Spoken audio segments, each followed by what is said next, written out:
Okay, and so welcome everyone to Form to Freedom Ministries. We thank everyone with us on today. We have a special guest also, so as always. But this is our first video presentation that we're trying out with the so other than Kahlee Griffey,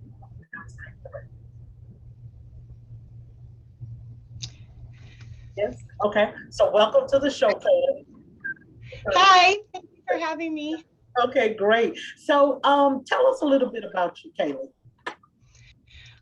Well, so I essentially went through an abusive relationship when I was the relationship started when I was about 14, 15, but as I got into my 17, 18, it started to become abusive essentially and landed me in the juvenile justice system. This was my first this was like a shock. Okay. I had never been had system contact or anything, so the way in which staff treat you from the system when you're in there was completely a shock to me. And so that was really the start of my work, or how I got into this work, and that's important to me, so people know that my foundation is rooted in being incarcerated myself. It was a really, really traumatic experience as well. Okay. And then I went on and got my criminal justice degree, and I also have a degree in psychology.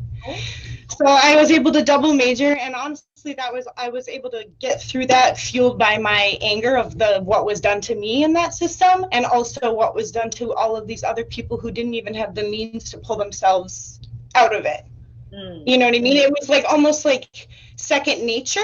Right.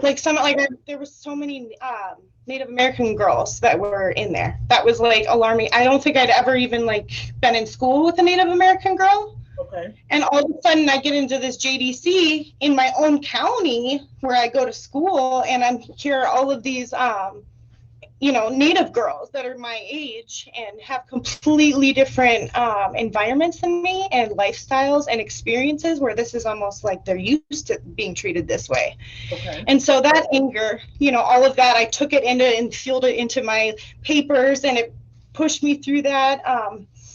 But because of my offense happened when I was 17, I turned 18 in the JDC, which ultimately landed some of my stuff on my adult record. There was a little bit of, hiccup as soon as I got out, which ended up on my adult record. Okay. So therefore, even when I got myself in school, I knew that if I wanted to get above the JDC's level, I was going to have to work not only twice as hard to get further than where they are now, but I also knew that I had a little bit of something on my record that was going to be working against me. And so I immediately, started immersing myself in the work.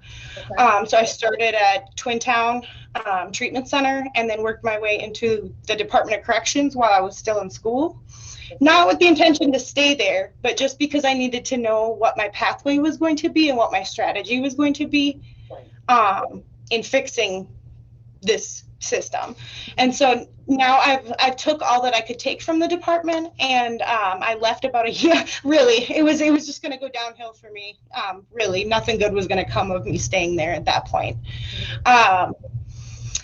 So with that, I came back out into community. And wouldn't you know, God is so good. I know I'm not crazy, but it's he really, really took my life, and said, nope, actually, this is your plan, and this is what you're going to do. Right. And so I took the leap of leaving the DOC, and I didn't know, this is something that's important to talk about for me real quick right off the bat, before I go any further, is I'm not a system girl. Right. People that know me now and knew me or met me when I worked in the Department of Corrections, I have to, as a white woman in this work, that's something that comes with it, is that if they knew me from the DOC, they're immediately associate me first with system. Okay. And so I wasn't sure how I was going to be received when I came out into community, but God already had literally the plan for me. He's actually, we're going to line you up with an all-star organizer who just did 14 years in prison, and you guys are going to rock it out together. Actually, that's what's going to happen. So, and that's all God, all God. And so that's where I'm at now. Sorry, it was a kind of a long introduction to where today. No, you're fine. You're fine. This is the purpose of our segments, is to be able to listen. We want former offenders to share, if you will. I hate to use the word prisoners and inmates. I think that a person has a second chance to everything in life. I had an opportunity to work for the U.S. Marshals through the federal system some years ago. Everything was good, but there were some things that could have been fixed better. And so after I saw some things that was not conducive to as to how I like to see individuals treated, so I left. And after that, our organization has only been running for about almost a year, but that's our job. We want to hear what Chris has to say. The system has certainly been broken. I think that this president that we have now is going to fix the system. He has already fired 46 prosecutors that has already left as well for the month of February. He has a new bailout plan. He has the Safe Justice Act. And I think that it is time for individuals to be free. And I mean, everybody has to pay their debts to society, but not in an excessive way, overkill sentencing. You know, and then once you get inside of the system, this new thing that they have now, where they're just don't act, they act as if they're above the law, and we can no longer allow that to continue. That's the purpose of the podcast. That's the purpose of talking to individuals that have had prior experiences, to be able to help individuals see where we can be able to work together. So tell us a little bit about some of the things on the inside that perhaps that you saw, without sharing the institution's name. What's some of the things that we could be working on, all of us could be working on, to be able to see how we can address that in our local area? So I would say that the amount of things that are going on in the inside, it's become so apparent to me after working in there for 5.5 years that it is designed to operate exactly the way it was intended to. All the way down to, and is this a spiritually based, can I ask? I'm sorry? Is this spiritually based? Of course it is. Yes, ma'am. Okay, perfect. So I will just flat out say that I believe that the entire justice system is completely built by the enemy. It's, in my opinion, it's Satan's playground. Mm-hmm. Because he uses his weapon as law, mm-hmm. And deceit, law and deceit. And it's such a system that's so hidden, or, the general public is essentially, they're unaware because it's so hidden. There's so much deceit in the sentencing that people just think that our public safety is all good and that people are doing what they should be. But the way that things are laid out, it only makes sense that it was designed to be this way, because there are so many, and I can't even name specifics, but I will tell you, there are so many policies that literally have absolutely no benefit to anyone, and they never have, except for you know what I mean? It's just there's just weird little clauses that stick out and in different things that show, okay, this is clearly this isn't even about public safety. This isn't even about what people were sentenced for. This isn't about people getting better. This is about maintaining an economic quota, or whatever the term is, and the more you go in, I was in there, and once you can see it, and I think, Michelle Alexander even says that in the new Jim Crow too, once you can see it, it's you can't not see it. You can't unsee it. It's there. It's plain as day. You see it operate in every, instance. It's just,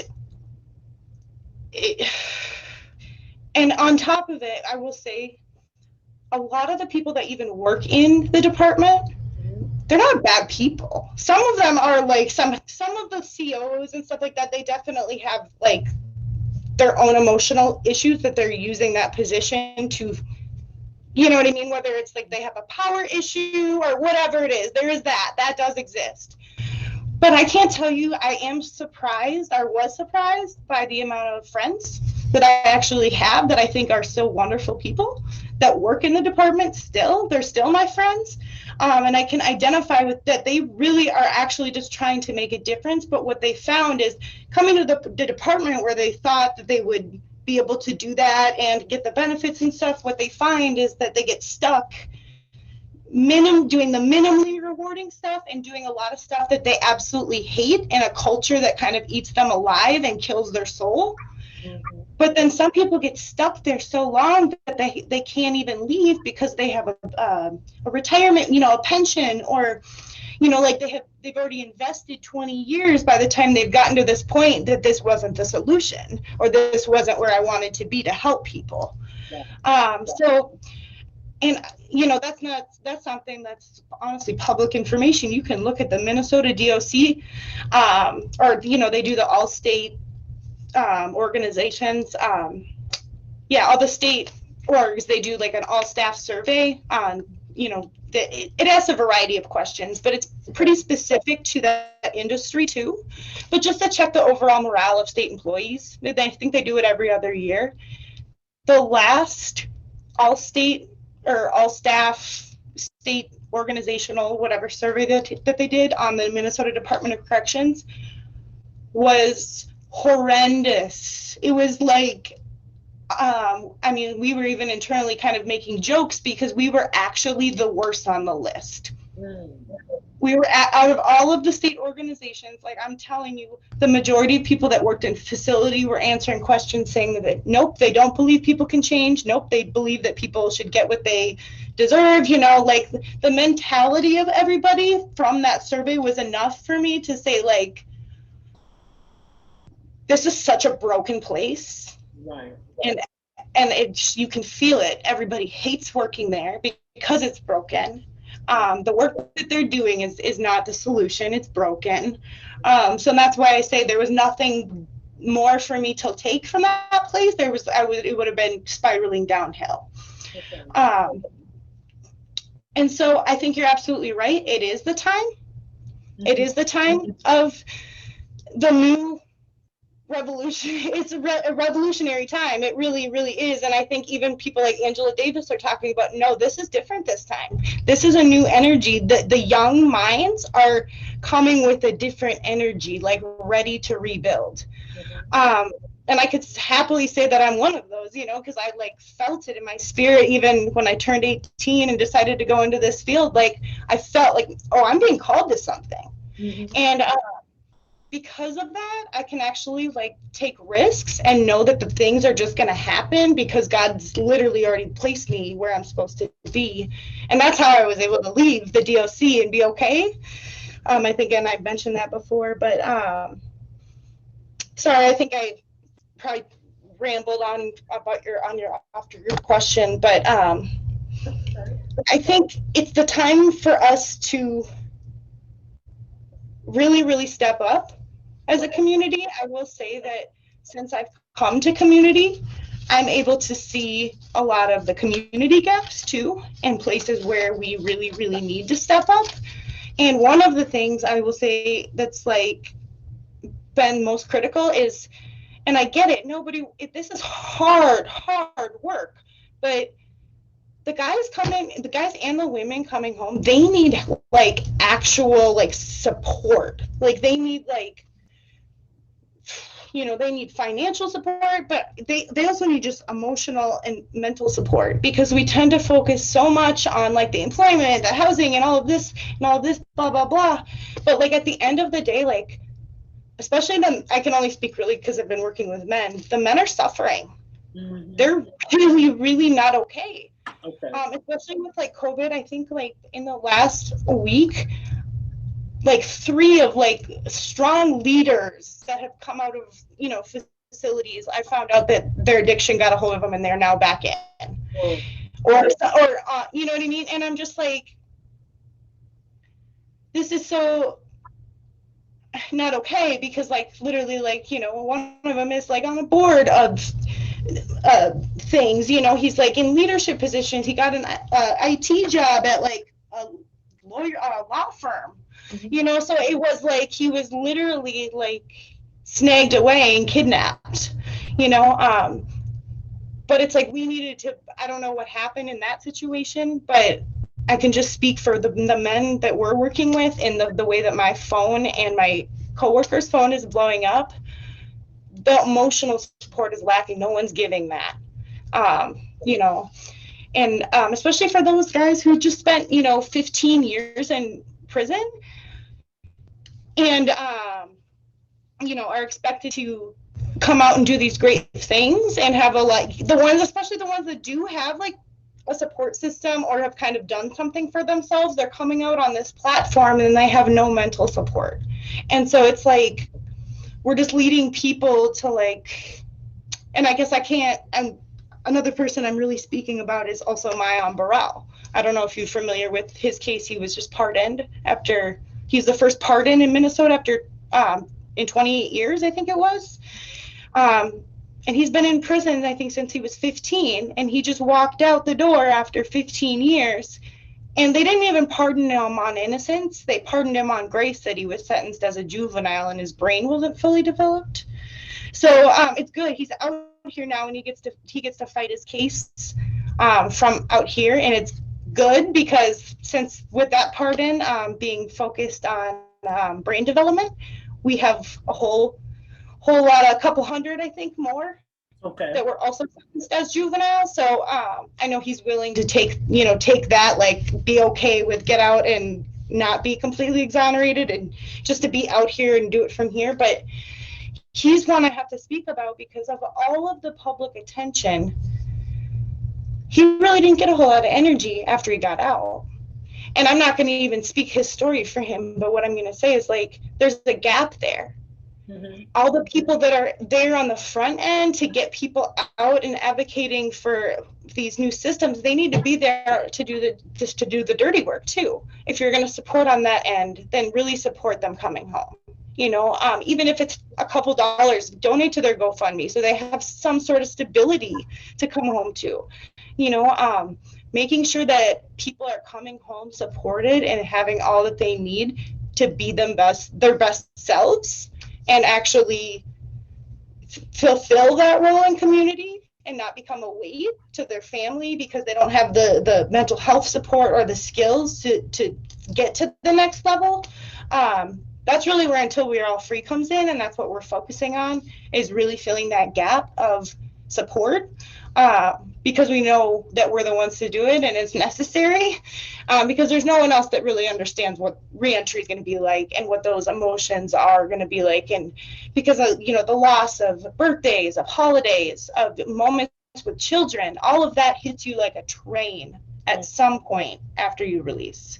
And when that does happen, guys and women need to know that that's normal and that it's okay and it's time to heal, you know, and there just needs to be space for that. And so I say that that's where we really, really need to step up as a community, because like I said, we shouldn't be advocating so hard on the front end, shutting down, literally, I'm not joking, Mayan Burrell's case is what shut down Amy Klobuchar's campaign because she was the prosecutor when that happened. And so, you know, the organizers got out there and they shut her campaign down on behalf of it, you know, and that's essentially all of that energy, all that public attention, all the news stories, all of this stuff, putting him on blast while he's still sitting in there, you know what I mean?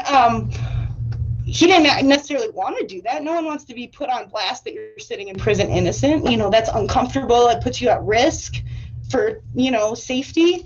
But that's what he needed to do to get out the door. And then he gets out the door and the people, it's like a ghost town. What? You know, that's not okay. And I'm not even saying it wasn't a complete ghost town. Like, he has a lot of family and stuff like that. But where was the community? Right. We should have had a whole check for him when he came home, on top of him coming home. You know what I mean? That's what it means to support our community members and coming home and have an inclusive community. So, and I just say, I guess one other thing I need to add to that is that we can't miss that piece, because a lot of those men and a lot of those women, they still have kids that are out here who have gone without their mother and father. And my coworker had said this in another meeting.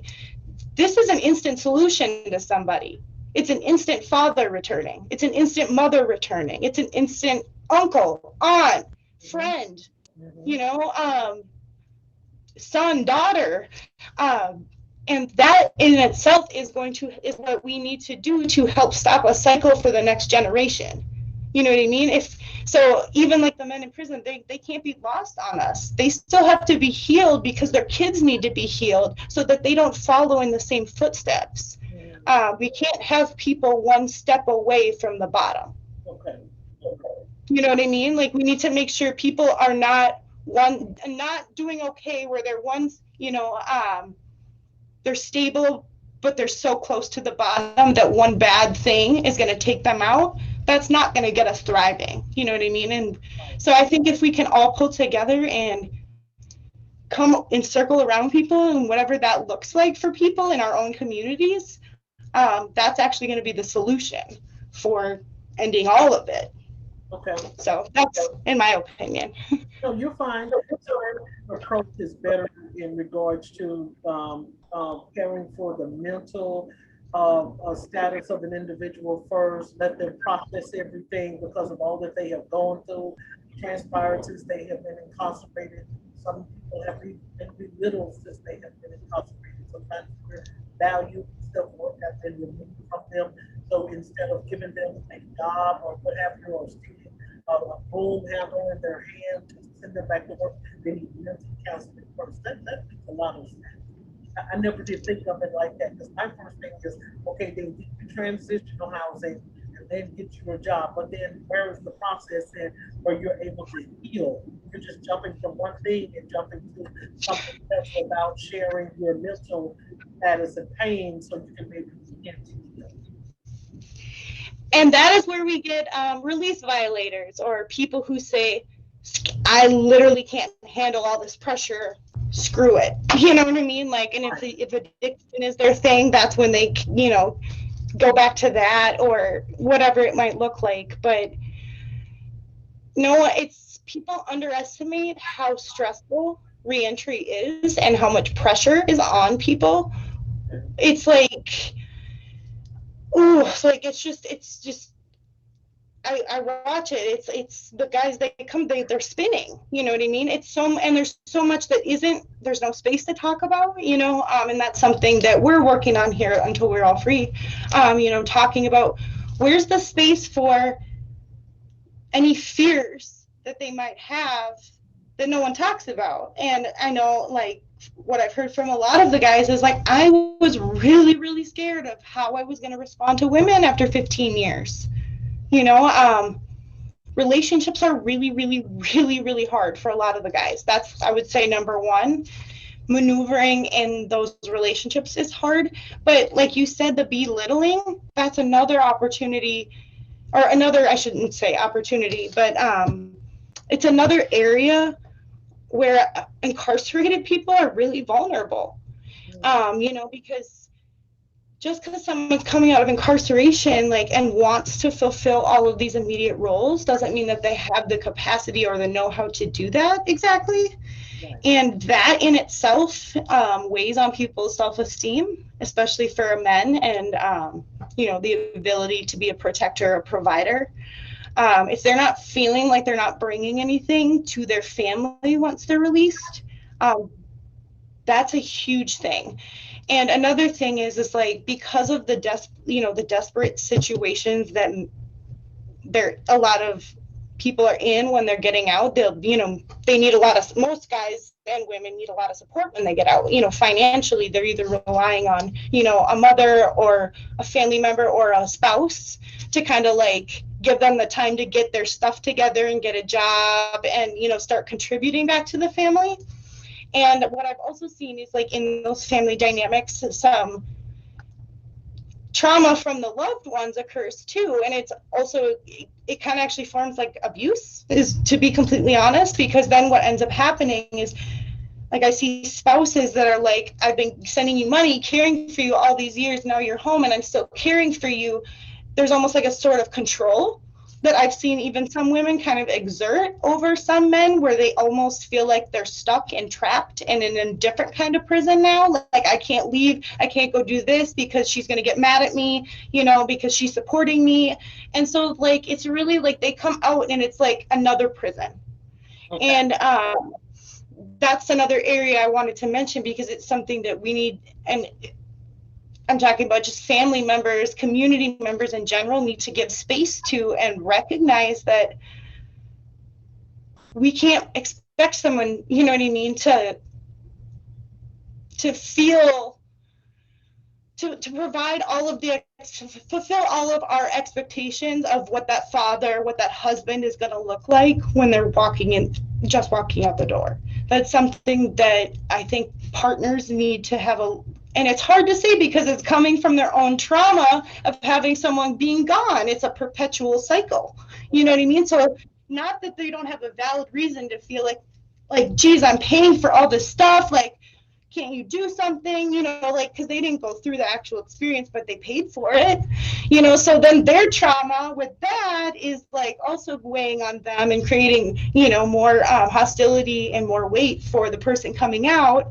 And so it's this kind of like a building of things, and it really, like, the best thing I could say is, like, for a partner or someone who's going to care for someone coming out, is have the expectation that this person is going to be very, very broken when they come out, and just to give a little space to that and leave room for grace and growth. Because I think that's really, you know what I mean? They just need that, there needs to be an adjustment period, you know? And I think that's just, the other needs to be considerate. Needs to be considerate that, look, hey, you're just not coming out 5 or 10 or 15 years and what have you. I got to give the person the space so they can be able to know how to function and do maneuver, basically like a blind man that needs to know how to feel his way around. It's a real thing, you know, and even relationships with kids. And I can speak to, like, just, my dad lives in California, and I was born in California, but my mom moved me up here when I was 5. And so my whole life I've been flying back and forth. Okay.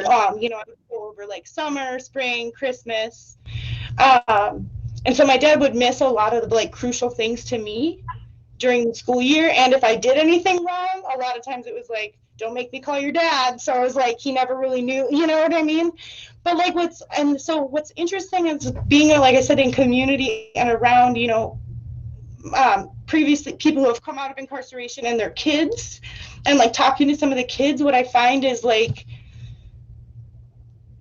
even like their behaviors as teenagers. And I can only say for, like, really one friend that I have, I noticed, like, the first year, everything was super fine and dandy, you know what I mean? And then it's like, and I remember, like, feeling like that, like putting on kind of a show for, like, my dad when I was out there, you know what I mean? Because I just wanted him to, like, love me and not see, like, any of my flaws. And I feel like that's just something that comes from being separated from your parent. You know what I mean? It takes about, I don't know how long it takes, but, you know, it takes some time of living with that parent before they start to really know who their kid is. You know what I mean? Start to see the real side of their kid and start to learn their behaviors and all of that stuff. And that's all, you know, family reunification, and it's all stuff that's, like, really traumatic to deal with when you think about what you've missed. But it's also, like, you also need to find the gaps, you know what I mean, for the men who want to come in and repair those relationships with daughters, especially. And the daughters one, that's huge, because honestly, that's the root cause of what landed me in the justice system, the juvenile justice system. And honestly, it's the root cause of why a lot of the women are in Shakopee or the adult women's system. It usually stems from daddy issues. It's like something that I've observed, and I'm like, yeah, it's a real thing. You know what I mean? Learning, not knowing healthy relationships with men and trying to fill a void there can, leads us into doing things that we wouldn't do for unhealthy, abusive men who are, also probably trying to fill mommy issues. And then we have a good old domestic violence situation and 2 people going away for murder or, something like that. Or we have an abusive relationship that all of a sudden one person is dead because one person tried to kill the other person. And then we have a mother as a result sitting in prison, and now that child has no parents, so it's just like there's the importance of repairing those relationships with daughters right there so that doesn't happen. You know what I mean? It's like there's so many, like, it's so crazy how like people's trauma is like, it just manifests into this big heaping like mess. And so it's like, okay, let's just like pull up our bootstraps. We all just need to like come together and like really support each other. That's what needs to happen so we can all heal, all feel valued, because that's part of feeling valued. Come out. If you've been told that you're nothing for 15 years, you feel like nothing when you come out, especially if your family treats you like you're nothing. You know what I mean? Like if you have a spouse that's saying like, I'm paying for this, when can you come up with the money for this? When can you start contributing for this? It just, all of that will take somebody out. And that's what, like I said, I can't say it enough. That's a huge gap that we're really missing, and we need, only community can fill that gap, really. The system could never fill that gap, ever, So. Let's talk about your organization. I know that you got your organization started due to the things that you perhaps have experienced personally here, what you've gone through your company. So let's talk about that. How do you need to impact others through that? I'm sorry, can you lean closer? Okay, so share with us a little bit more as to the impact of your organization for your community. So like you, we are also a brand new organization, less than a year actually. But we have a lot of support behind it, and I say we but it's really my coworker. He spent 15 years incarcerated under felony murder law, age 18 to 32. But instead of, the significance with him is, instead of sitting with that 20-year-old energy of like, okay, my life is being taken from me, instead he sat there and said, what can I do with where I'm at? Okay. And what I have access to? And he took that and he turned it into community organizing from the inside. Okay. And so because he was able to leverage community outside from where he was at, he essentially built his platform for him when he came home. And that's, you know what I mean? And that's, he's a legend for it. It's revolutionary. And but he's not separate from the work. You know what I mean? He still has to deal with all of the things that we've also talked about. And so I say all of this because until we are all free is really a manifestation of what he envisioned coming home and creating for all of the other brothers and sisters who are going to come home after him.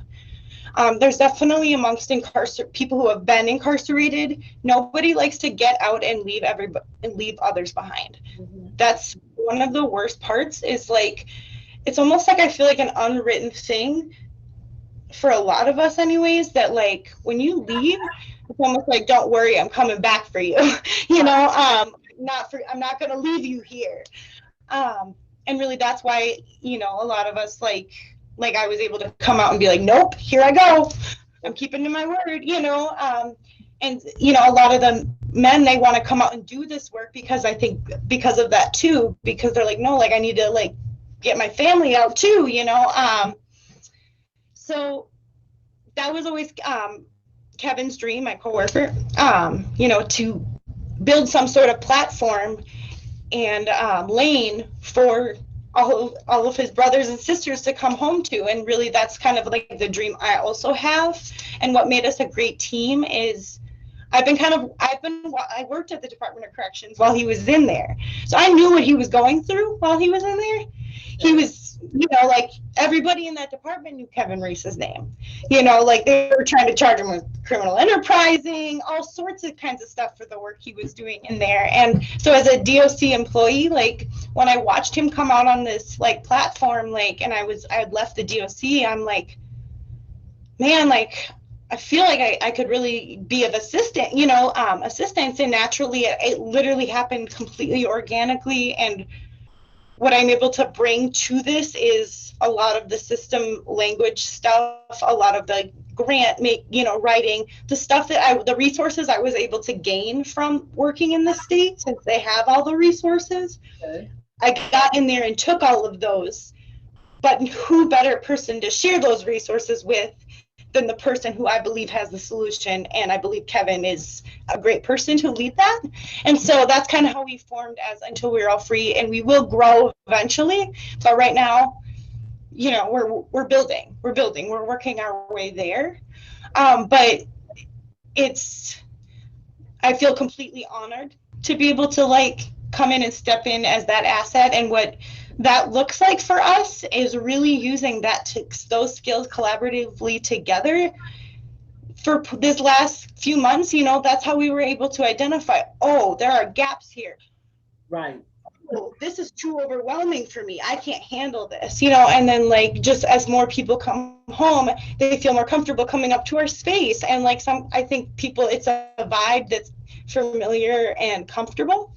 So they just love to just sit up in our office. And honestly, I think they just want to be around, known energy, you know what I mean? A known environment where they feel like they can breathe. And so that's what you get really from, coming out and being able to like be around other people who have been incarcerated. It's funny how you think you want to get so far away from those people, and then you come out and realize they're the only people that really understand you. Right. It's just a real thing. So there's a level of support that only those people can fulfill. And that's kind of what we've been able to identify organically here at Until We're All Free. And really what we're trying to capitalize is, if we can get the capital and resources to do it, we can really work with people like when they get out, and we can actually start before they get out. So that's really like what that looks like for us. We're going to be focusing on internal investment prior to release, and internal investment meaning investing in people's mental health and what's going to benefit them when they get out. So whether that's even setting up an Amazon book budget for $50 a month where they can go and order any of the educational materials they want, and then they can hold a group in there and share all of that. That's internal investment for us. So we're really going to be, as we continue to form and build, this is kind of the foundation of our programming, is going to be definitely this internal investment, because that's needed on the front end. The frontline support when they get home, making sure that they're welcomed home and they're not a burden on people. And that, by the way, you're kind of an expert in this field, and we can find a way for you to be able to use your experience and your expertise of the system to fix the system. And so really guiding people in that regard. And then also eventually getting to a role where we can help them find their lane and invest in their leadership of what it means for them to take their missing seat in community. So that's really the kind of final component of it that we really are in, conversation about right now. But I can see we've done a lot of numerous random things that just kind of organically happened. I was able to step in on someone's court case and use my post-conviction knowledge to influence the pre-conviction sentence. So they really were they're fed up. It's an addiction situation where the person has continually drinks or, wouldn't go and take his UA, or having other people blow into breathalyzers type of situation. So addiction is the issue here. And they were, we had a probation officer that wanted to send him up to prison.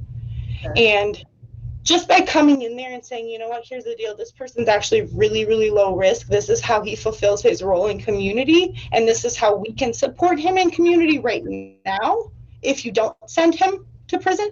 And the judge actually changed her mind and overruled and did a dispositional downward departure. It was like, God is so big, you know, a moment where it's just like, this is so powerful. We didn't even try to do this. This just happened. And I'm like thinking, man, all those people I know in the DOC that are so honestly unhappy there and like just want to actually help people. If there was funding, gosh, they could go do that for all the pre-conviction cases. It didn't take me to do that, you know, but that's so simple. And that's a simple role for especially other white women to come in and play, because it meant something. It meant something to that judge, as much as we don't want to admit it, that it was coming from a professional white woman. You know, it wasn't coming from like some friend or, you know what I mean? I was really coming on there with like, no, I really did work for the Department of Corrections, and I'm really telling you, he's really going to score low risk. You know, so it was like, and so that adds something, you know, and people just need to understand that their role doesn't have to be in the system. Their role can literally be like there, you know, and so I say that because there are just so many creative ways in which we can do justice in a transformational way. Mm-hmm. That really, like I said, it's transformational justice is what it is, because then we can actually get people. We're like bringing people from like going to prison to leaders, and when they're leaders, that's just more resources in the community.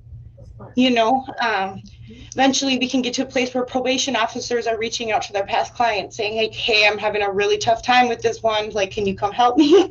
You know, like that's transformational justice right there. And we have to have a framework that allows us to operate that way. Okay. You know, and for those things to come to fruition and exist. And so when I talk about until we're all free, we don't know like where the long-term trajectory, who knows where it's going to be, but I know that that's in our foundation, you know, operating that way. So. Okay. So what are some of the long-term goals of your organization that you and your co-partner would like to implement in the public sector? What is the long-term goals that you would like to work on? So I would love at some point for us to have, I know for us personally, one of our things is we would love to have housing, but we don't really want rental. We want like, if we can have like the capital to do it, we would love to just purchase some assets, condos and stuff, and places where people can actually come out and live like a adult, you know, the ones that are ready to. Because that's the thing too, is we get to be specific for us anyways with who we work with. And we're okay with that because we're not separate from the work. It's really, really traumatic to work with people who get multiple chances, more than either of us got, you know, and then continuously do wrong. That is what will take us out, and we recognize that. And so we're really focusing on leaders, people who are really true leaders who are stuck behind bars right now, and beautiful humans who, if they came home today, would do more good than harm. Okay. By far. Might still need some help, you know, getting shifted into what that looks like for them for the long term, but they have the mental tools and the leadership qualities to really take it on and make it happen for themselves, with our support or whatever. But so long term, what we really see is like not only like the ability to provide like the housing, that's just like a, you know, one part of it, but also just we want all of these people to come home and we want to see them in full versions of themselves. You know, like there's nothing, that is what we want. We want like full versions of the people that are coming out of incarceration. We want to see that they have that opportunity, whatever that looks like for them.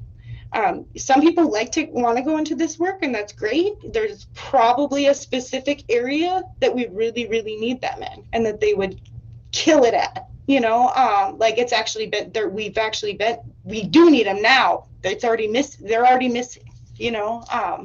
Their spot is waiting for them to come take it. But like the guy that I was just talking about, he's a barber. So what we were able to do is set him up with a barber shop, and like I think it was $1,500 we invested to get him set up with his barber shop and get him completely set up with all he needs to immediately start cutting hair and taking clients that day. That's what it costs to invest in one person who would have been sitting in the workhouse or in prison at whatever amount per day, which would have been a cost to the state. Mm-hmm. When really it only took $1,500 to give him the opportunity to be the best version of himself. That's all he really needed. That's just an example of the way in which long term we want to see that the people we're working with are in those roles that they absolutely dreamed of being in.